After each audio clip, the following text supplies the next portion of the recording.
हर खबर पर होगी आपकी पकड़। डाउनलोड कीजिए एबीपी लाइव ऐप। दुर्दांत अपराधी विकास दुबे को पुलिस ने एनकाउंटर में मार गिराया, लेकिन इस सब के बीच में जिस तरीके से एनकाउंटर हुआ है, कई राजनीतिक दल उस पर सवाल भी खड़े कर रहे हैं। समाजवादी पार्टी भी उन्हीं में से एक है। हमारे साथ मौजूद हैं रवि प्रकाश वर्मा, समाजवादी पार्टी सांसद है। सर, विकास दुबे का एनकाउंटर हुआ, कहा जा रहा है कि दुर्दांत अपराधी था, पुलिस वालों की हत्या करके फरार हुआ था, और अब जब वो गिरफ्त में आया, वो उसने भागने की कोशिश की तो उसके बाद उसको मारा गया। तो सवाल क्या? देखिए, ये बड़ा अजीब सा मुद्दा है और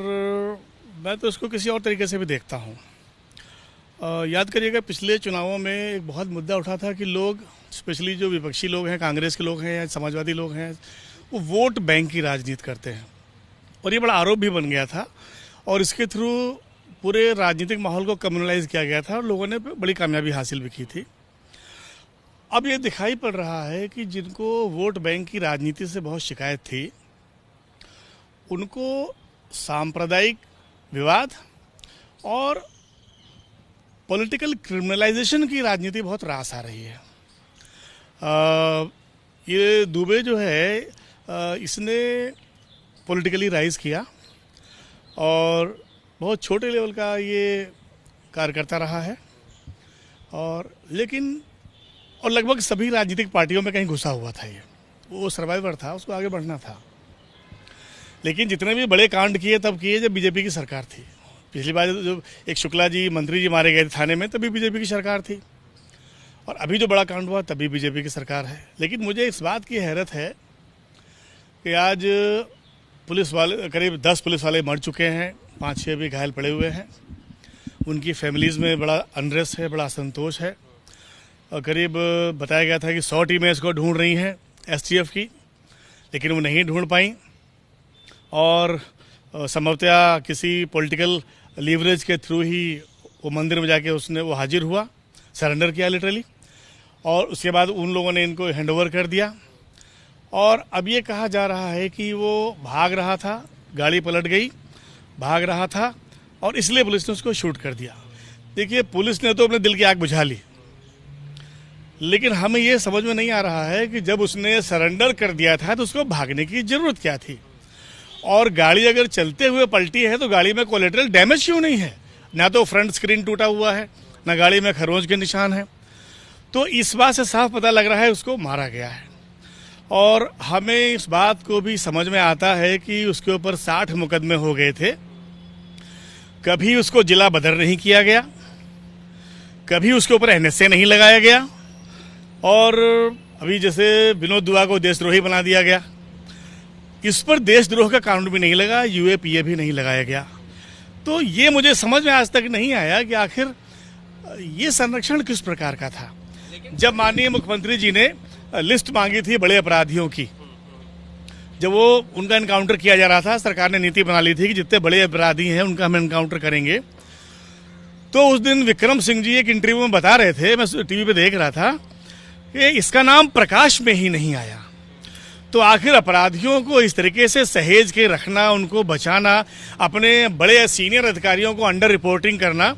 ये मुझे लगता है कि अगर उत्तर प्रदेश की पुलिस के अंदर घुस चुका है तो ये फिर एक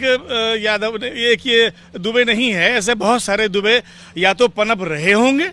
या पनप जाएंगे आगे जाकर के। जिस तरीके से ये घटना घटी है, अब वो पुलिस की गिरफ्त में था। पुलिस का जो बयान सामने आया है कि जब गाड़ी स्किड की हुई उसके बाद में फिर वो भागा है, जब वो भागा है तो उसको समझाने की, उसको रोकने की भी कोशिश की गई, लेकिन जब उसने फायर किया तो उसके बाद में जो है क्रॉस फायरिंग में मारा। पुलिस एक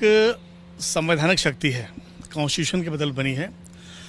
और मैं ये देखता हूँ कि पुलिस के 10 परिवार बर्बाद हो गए और 5-7 अभी बुरी हालत में है, जो कि लोग घायल हैं। तो पुलिस के अंदर एक प्रतिक्रिया समझ में आती है,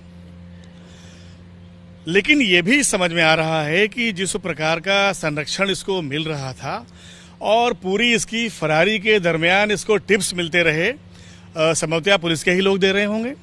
या जो लोग मैनेज कर रहे थे संभवतः वो बड़े पदों पर होंगे, बड़े अख्तियार में होंगे।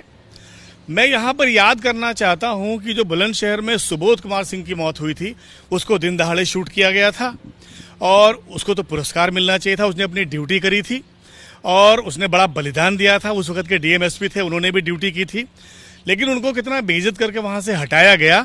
और आज भी मुझे मालूम है कि सुबोध कुमार सिंह की बेवा हाई कोर्ट और सुप्रीम कोर्ट में गलियारों में चक्कर लगा रही है ताकि उसको इंसाफ मिल सके। तो आखिर ये कैसी हुकूमत है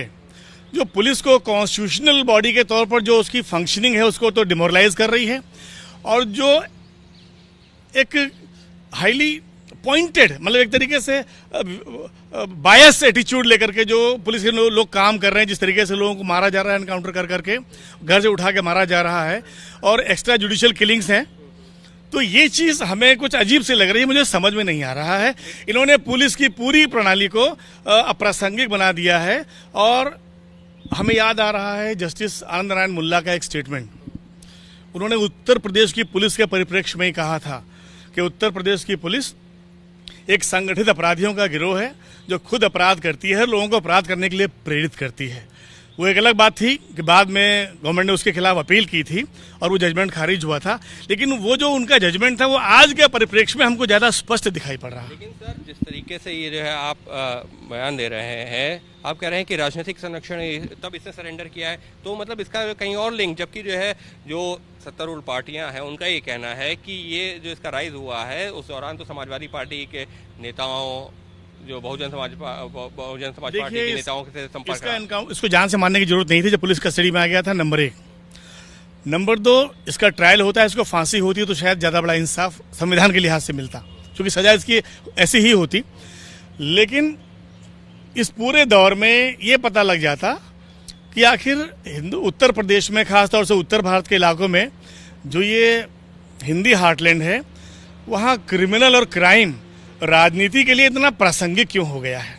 इस बात की खुलासा हो जाता और मुझे लगता है इससे लोकतंत्र को लाभ मिलता। और अब जबकि वो मर चुका है, मुझे लगता है कि अभी भी अगर उसकी सारी कॉल डिटेल, पिछले कई सालों की कॉल डिटेल अगर उजागर कर दी जाए, तो जो भी लोग इसका जांच कर रहे होंगे या जो भी लोग इसमें रुचि रखते हैं राजनीति को पुलिस के मामलों में, उनको ये पता लग जाएगा कि कहानी कहाँ से कहाँ जा रही थी। मेरी चिंता अकेले एक विकास दुबे की नहीं है,